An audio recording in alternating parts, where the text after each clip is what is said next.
para participar en el ciclo de estas conferencias. He tenido que tomarme la libertad, que espero resulte comprensible, de soslayar un poco al tema del coloquio, que tiene por objeto la apocalipsis y la utopía, porque de facto, más que de apocalipsis, el relato que ahora les voy a leer habla de aquellos que provocan el apocalipsis. La geografía, si bien reconocible, pretende ser sobre todo una geografía simbólica.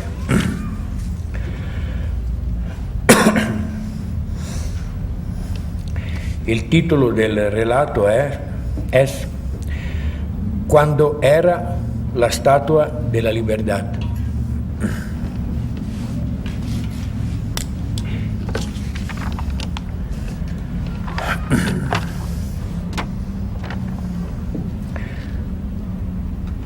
Mire, podría decirle que todo empezó con una fotografía. Y estoy seguro de que eso le gusta, dada su profesión. Curioso, ¿no? Con todo me refiero a este restaurante, el nombre que tiene, la estatua de la entrada y esa minúscula instantánea colgada encima del mostrador en la que usted me ha reconocido. Quién sabe cómo lo ha hecho. Perdone un momento, deje que ese último cliente pague y se marche. Es siempre el último en abandonar el local, pero hay que tener paciencia. En el fondo, él también hizo mucho para que llegásemos a ser lo que somos. Lo habrá reconocido, ¿no?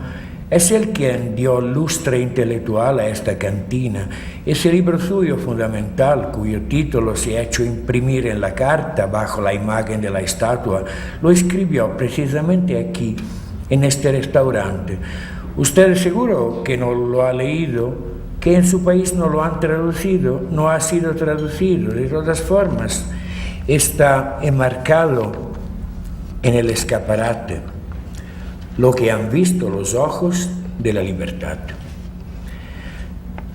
En el momento de mayor éxito, cuando su libro estaba siendo traducido en todos los países libres del mundo, lo entrevistó a un periódico de primera, de esos que crean los estados de opinión, y reveló que el libro lo había escrito en este restaurante, que consideraba un lugar simbólico gracias a la estatua que había en la entrada.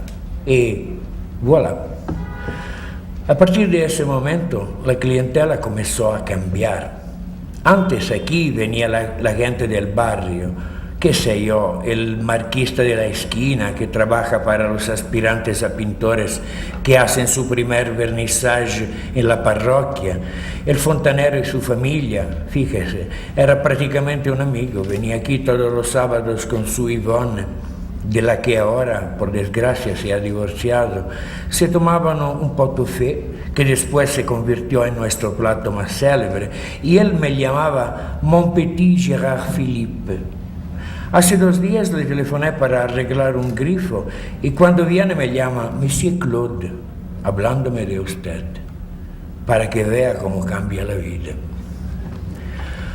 Pero, ¿por dónde había empezado? Ah, sí, con esa fotografía, pero en realidad de la historia empieza un poco antes, en banlieue, la periferia. Yo había terminado el colegio, no sabía qué hacer con mi vida. Además, a mi padre le habían dado la jubilación anticipada. Yo voy y me apunto al atelier teatral del barrio. Usted no puede ni imaginarse el San Quintín que se armó con mi ocurrencia aquella noche en la cena. Perdone, voy a dar solo un paso hacia atrás, porque le estaba diciendo cómo la clientela puede cambiar de un día para otro. Mire, era una noche como todas. Yo había preparado la cazuela de pâté maison, el guiso de cebollas y el pot-au-feu, como siempre, y la verdad es que no sabía que el gran intelectual había concedido esa entrevista al periódico. Esperaba a los habituales amigos del barrio, y mira por dónde que delante del restaurante paran 3 coches azules, coches oficiales, estilo limusina, con sus choferes, con gorra y la banderita en el capó. Entran 8 señores elegantísimos con este aspecto típico de los embajadores. Se sientan en la única mesa grande, mientras uno de los policías de escolta que los acompañaba me dice que habían reservado. La verdad es que yo reservas no había recibido ninguna, pero naturalmente hice como si nada. ¿Comprende la situación? En aquel momento yo no la comprendí en absoluto, solo me des cuenta más tarde.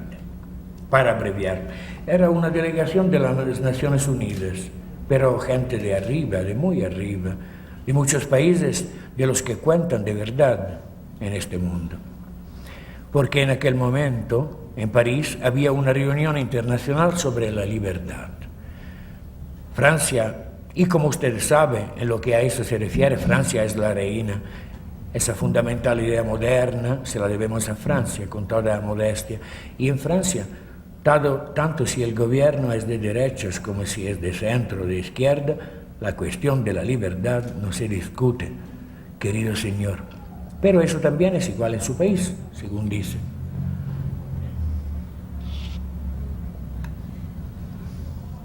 Y así, el servicio de protocolo del ministerio competente, ahora ya no sé si de Asuntos Exteriores o del Interior, tuvo la idea de sugerir a esos señores que cenaran en mi restaurante, dado el nombre y la estatua que ha visto.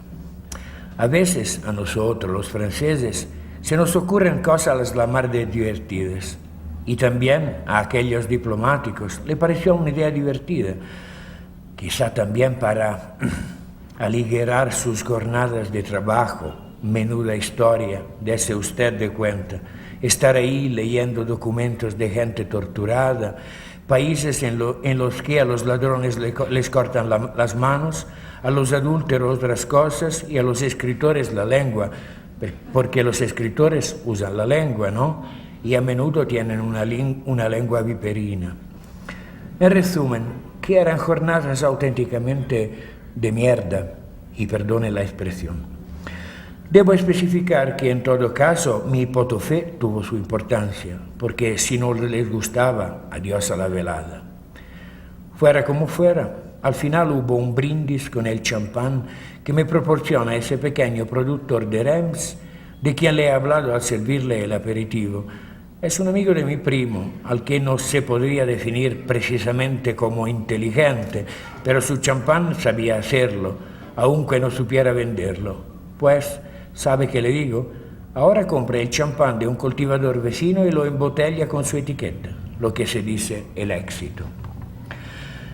Y como a veces cuando la fortuna decide bendecirte lo hace a fondo, sucedió que aquella noche había un fotógrafo que inmortalizó el brindis. Y al día siguiente, en los periódicos más importantes se veía a esos señores con la copa en la mano y la mirada algo simplona, con un pie de foto que decía: los representantes de la libertad brindan en el restaurant Liberté. Y así fue como empezó la historia de todo esto. Mejor dicho, para ser más justos, en realidad empieza en periferia. Aquella famosa noche en que había vuelto a casa sin saber qué iba a ser de mi vida.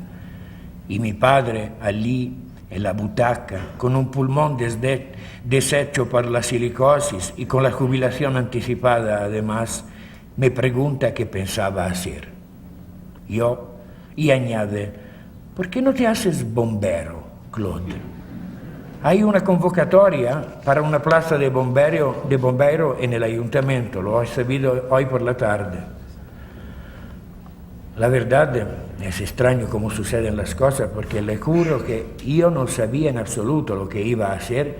Estaba tan falto de ideas como una calabaza puesta a secar al sol, pero por un repentino cortocircuito responde: bombero, papá, eso solo en el teatro. ¿Y sabe por qué? Porque el mes anterior, como conclusión de nuestros estudios, el colegio había llevado a mi clase a ver La cantante calva de Ionesco al Teatro de la Huchette. Y como usted sabrá, entre los personajes hay un bombero, que es un bombero cretino, no lo niego, pero no más que los demás, dado que en esa comedia son todos unos cretinos. Solo que cuenta un chiste extraordinario, el del estornudo, dura por lo menos 10 minutos. Para mí es el mejor chiste del mundo, porque al contrario de todos los chistes, que nos hacen reír solo al final, mientras que durante el relato debemos permanecer serios, este hace reír durante su desarrollo. Y el final es tan idiota que nos reímos de hecho de habernos reído antes. Y además aquel bombero iba vestido de super bombero y me había fascinado. Uniforme rojo, botas negras, casco reluciente antiincendio. Pero me voy a centrar porque la verdad es que me estoy alargando demasiado. Debe de ser este Calvados, que ya he notado que le gusta a usted también. Ya me doy cuenta de que lo que usted quería era una historia algo más sintética, pero el bombero en este caso es importante porque una idea puede entrar en la vida incluso como idea de bombero. No sé si me explico. Y así fue precisamente, porque al día siguiente me escribí en el atelier teatral del barrio. Porque sí, que había algo que había comprendido. Yo no quería ser un bombero, sino el símbolo de un bombero. Y así descubrí mi vocación por el teatro. El atelier, si así podemos llamarlo, era un sótano invadido por la humedad y dirigido por un intelectual que había soñado durante toda la vida con convertirse en director sin conseguirlo, hasta que el ayuntamiento le ofreció ese empleo de director artístico para enseñar el oficio a los aspirantes actores. Era un frustrado, eso se veía, pero sabe usted, a veces los intelectuales frustrados son mejores que los de éxito, porque proyectan en sus alumnos sus deseos, sus aspiraciones, sus sueños ocultos en un cajón. En resumen, que esperan de ti esa ocasión magnífica, esa solución magistral que a ellos nunca le fue concedida. Mientras que el intelectual de éxito a menudo no mira a nadie y no le importa nada de nadie, piensa solo en su ego hinchado como un globo. Le describo el tipo. Se llamaba Víctor, bajito, unos 50 años, barbita entrecana, gafas redondas de physique du rôle, la tripita que empezaba a notársele. Estaba soltero. Si era homosexual es algo que siempre me he preguntado. Pero si lo era, lo fue de un modo tan frustrado también que ni siquiera él mismo llegó a darse cuenta.